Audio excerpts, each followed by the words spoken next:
Iran yateguje Trump ko ashobora kwicwa. Korea y'Epfo ntimeranya na Amerika igiye kuyambura intwaro z'ubwirinzi. Abasirikare b'Amerika barenga 140 bakomerekeye mu ntambara ya Iran. Putin yavuze ko nubwo isi ikomeje guhangayikishwa n'ibikomoka kuri petrol, Uburusiya bwo gwiteguye kuyibagurisha mu Burayi mu gihe baba bumvikanye. Iran yavuze ko izakomeza gufunga inzira inyuzwamo petrol. Trump we akomeza kuyiburira. Perezida w'inama y'umutekano ya Iran, Al-Arjan, yasabye Perezida Trump wa Leta Zunze Ubumwe za Amerika kwitwararika cyane, amumenyesha yuko nacunga n'abazicwa. Kwa 9 Werurwe 2026, Perezida Trump yatangarije ku rubuga rwa Truth Social ko Iran nirasa ubwato butwara ibikomoka kuri petrol mu muyoboro wa Hormuz, Amerika izayisubiza byiko by'inshuro 20. Trump yanditse ko Amerika izarasa ku bikorwa bya Iran ibisenye ku buryo bitazashoboka ko byakongera kubakwa. Ati tuzarasa ibikorwa byasenyuka byoroshye ku buryo bitazashobokera Iran kongera kubyubaka. Kuri wa 10 Werurwe, Al-Arjan yasubije Trump ko Iran idatinya ibikangisho byo bunyandiko, amubwira ko n'abakomeye kumurusha batashobora gusenya iki gihugu. Ati Iran ntitinya ibikangisho byo mu nyandiko, n'abakomeye kukurusha ntibashobora gusenya Iran, ucunge cyangwa se wicwe. Kuva Amerika na Iran byatangira intambara tariki ya 28 Gashyantare 2026, Al-Arjan no mu bayobozi bake b'Tehran bibasira Trump n'abandi bayobozi b'Abanyamerika. Tariki ya 7 Werurwe, Al-Arjan yatangaje ko Trump agomba kwishyura ikiguzi cy'intambara Amerika yasoje kuri Iran. Gusa bwo ntiyari yeruye ngo avuge niba mwifuriza gupfa. Ubushinjacyaha bwa Amerika bugaragaza ko inzego z'umutekano ziryamiye amajanja kuva intambara yatangira, zikeka ko hari umugambi leta ya Iran iri gutegura wo kwica kwa Trump. Korea y'Epfo yavuze ko itemeranya n'icyemezo cyafashwe na Leta Zunze Ubumwe za Amerika cyo kwimura intwaro z'ubwirinzi bwa gisirikare zari mu birindo byayo muri iki gihugu izijyana mu burasirazuba bwo hagati.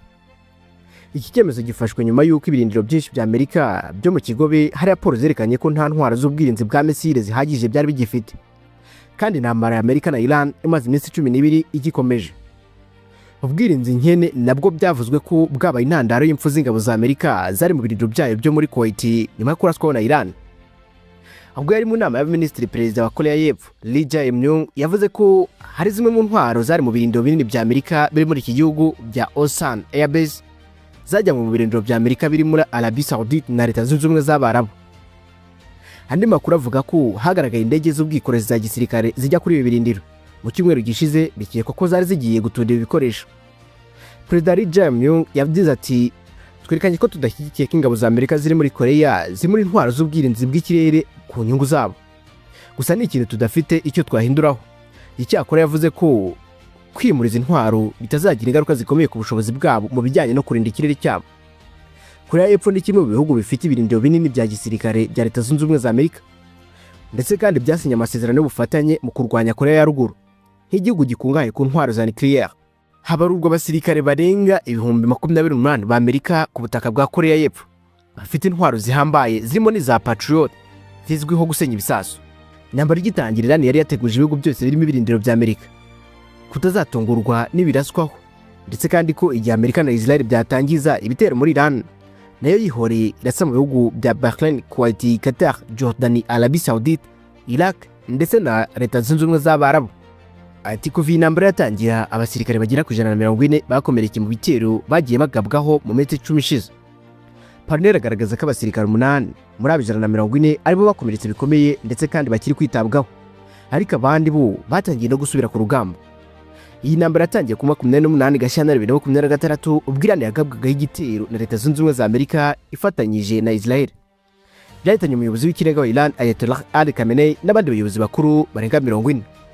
Mu kwihorera, Iran nayo yagabye ibitero byakwirakwiye hirya no hino mu bihugu byo mu burasirazuba bwo hagati bibarizwamo inyungu za Amerika. Perezida w'Uburusiya Vladimir Putin Vladimirovich yatangaje ko intambara iri kuba hagati ya Amerika na Israel kuri Iran yatangiye guteza ikibazo gikomeye cy'ingufu ku isi. Anaburira ko umusaruro wa petrol ushingiye ku nzira ya Hormuz ushobora guhagarara burundu mu gihe cya vuba. Mu nama yagiranye n'abayobozi ba guverinoma ndetse n'abayobozi b'ibigo bikomeye bitunganya petrol na gaz mu Burusiya, Putin yavuze ko gufungwa cyangwa se guhungabanya umuhora wa Hormuz bishobora kugira ingaruka zikomeye mu bukungu bw'isi yose, kuko ari umwe mu mihora inyuramo igice kinini cya petrol na gaz byoherezwa ku masoko mpuzamahanga. Muri iyi minsi intambara hagati ya Amerika, Israel ndetse na Iran igikomeje, ibiciro bya petrol byarenze $100 ku kagunguru. Bikaba ari bwo bwa mbere bibayeho kuva mu mwaka wa 2022. Ibi byatewe ahanini nuko umuhora wa Hormuz unyuzwamo hafi 1/5 cya petrol ndetse na gaz byoherezwa hirya no hino ku isi iri mu bibazo bikomeye kubera intambara iri muri Iran. Putin yavuze ko mu gihe ibintu byakomeza gutya mu kwezi kumwe umusaruro wa peteroli uva mu bihugu bishingira kuri uwo muhora ushobora guhagarara. Perezida Putin kandi yavuze ko Uburusiya buri mu bihugu bya mbere byohereza peteroli nyinshi ku isi kandi bufite ububiko bunini bwa gaze. Yavuze ko rero bwiteguye kongera gukorana n'ibihugu byo mu Burayi mu gihe byaba byifuza gusubira mu bufatanye bw'igihe kirekire. Icyakora mu myaka ine ishize ibihugu byo mu burengerazuba bw'isi byagabanyije cyane kugura peteroli na gaze byo mu Burusiya bitewe n'intambara Uburusiya bwasoje kuri Ukraine ndetse n'ibihano byafatiwe Uburusiya n'umuryango w'ubumwe bw'Uburayi hamwe n'ibihugu bikize cyane ku isi byibumbiye mu muryango wa G7. Gutakaza isoko ry'Uburayi byatumye Uburusiya buhindura umuvuno maze butangira kugurisha peteroli na gaze ku bihugu byo muri Aziya ku giciro kiri hasi ugereranyije n'icyari gisanzwe. Putin yavuze ko ibigo by'Uburusiya bikwiye kubyaza umusaruro ibibazo biri mu burasirazuba bwo hagati, nubwo yagaragaje ko izamuka rikabije rya peteroli rishobora kuba ari iry'igihe gito. Yavuze ko amafaranga ava kuri peteroli na gaze agize hafi 1/4 cy'ingingo y'imari ya leta y'Uburusiya. Ni mu gihe kandi ibihugu bigize G7 byatangaje ko byiteguye gufata ingamba zikenewe mu guhangana n'izamuka rikabije ry'ibiciro bya peteroli ku isi.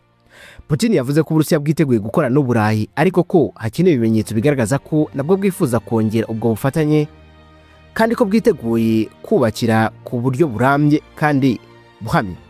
Mbere y'intambara ya Ukraine, Uburayi bwaguraga hejuru ya 40% bya gazi yabwo mu Burusiya, ariko imibare ya 2025 igaragaza ko gazi iva mu Burusiya yabinyuzwa mu miyoboro cyangwa se mu bwato yari isigaye igizwe na 13% by'ibitumizwa n'ibihugu by'umuryango w'ubumwe bw'Uburayi mu Burusiya. Umutwe w'ingabo za Iran uzwi nka Islamic Revolutionary Guard Corps IRGC watangaje ko utazemerera ibikomoka kuri peteroli byo mu Burusiya hagati gukomeza kugenda bakiri mu ntambara na Amerika ndetse na Israel. Bituma Perezida Donald Trump wa Leta Zunze Ubumwe za Amerika avuga ko agiye gukuba inshuro 20 ibitero bari gukora.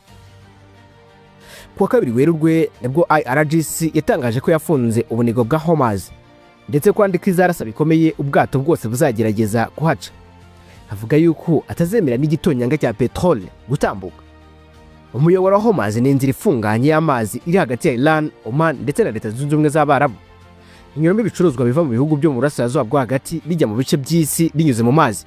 By'umwihariko hanyuzwa ibikomoka kuri peteroli bigera kuri 20% by'ibikomoka kuri peteroli bicuruzwa hirya no hino ku isi. Nubwo nta tangazo leta ya Iran yatanze cyangwa se ngo yemeze ko yafunze uyu muyoboro wa Hormuz, IRGC yakomeje kugaragaza ko nta bwato buzabona uko buhanyura. Ndetse kandi ibyo byatumye amasosiyete akomeye ku isi mu bwikorezi bwo mu mazi nka Maersk, MSC ahagarika amato yose yagombaga kuhanyuza. Perezida Trump yabanje kugaragaza ko intambara muri Iran itazarenza ibyumweru 5, ariko nyuma aza kuvuga ko igisirikare cya Amerika gifite ubushobozi bwo kuyirwanya igihe kirenze icyo. Gusa ntasobanura neza uko izarangira. Gufunga inzira ya Hormuz kandi bisari byashyize Amerika ku gitutu cy'uko intambara igomba kurangira vuba, kuko ingaruka zayo ku bukungu bw'isi zatangiye kugaragara mu gihe gito cyane, nko mu gutuma ibiciro by'ibikomoka kuri peteroli byiyongera. Abinyujije ku rubuga rwa X, Perezida Trump yatangaje ko Iran izahura n'ibitero bikomeye cyane mu gihe igitimbaraye ku gufunga uyu muyoboro wa Hormuz. Ati Iran nigira icyo ikora mu guhagarika cyangwa se gutambutsa ibikomoka kuri peteroli mu muyoboro wa Hormuz, Leta Zunze Ubumwe za Amerika zayigabaho ibitero ku by'inshuro zirenga 20 ibyo tuyigabaho kugeza ubu ngubu. Umuvugizi wa IRGC Brigadier General Al Muhammad Nayem yavuze ko batazemerera ubwato kongera guca mu bunigo bwa Hormuz mu gihe intambara ikomeje, ndetse ko Iran ari izagena neza uko intambara izarangira. Ati nitwe tuzagena iherezo ry'intambara. Minisitiri w'ububanyi n'amahanga wa Iran Abbas Araghchi yavuze ko batiteguye kongera kujya mu biganiro na Amerika nyuma y'uko babigerageje ariko bagahitamo kubagabaho ibitero. Uyu muyoboro wa Hormuz abasesenguzi ba politiki bavuga ko Iran yawifashishije nk'iturufu kugira ngo intambara Amerika na Israel bayishojeho irushe kugera ahandi ku isi, bityo rero Amerika ijye ku gitutu cyo kurangiza iyi ntambara. Gusa iyi nzira ya Hormuz ishobora kuzaba isibaniro rikomeye ry'imirwano, dore ko Amerika iherutse kugaragaza ko ubwato bwayo bw'intambara buzajya buherekeza ubutwaye ibicuruzwa kugira ngo ubashe kunyura muri iyi nzira.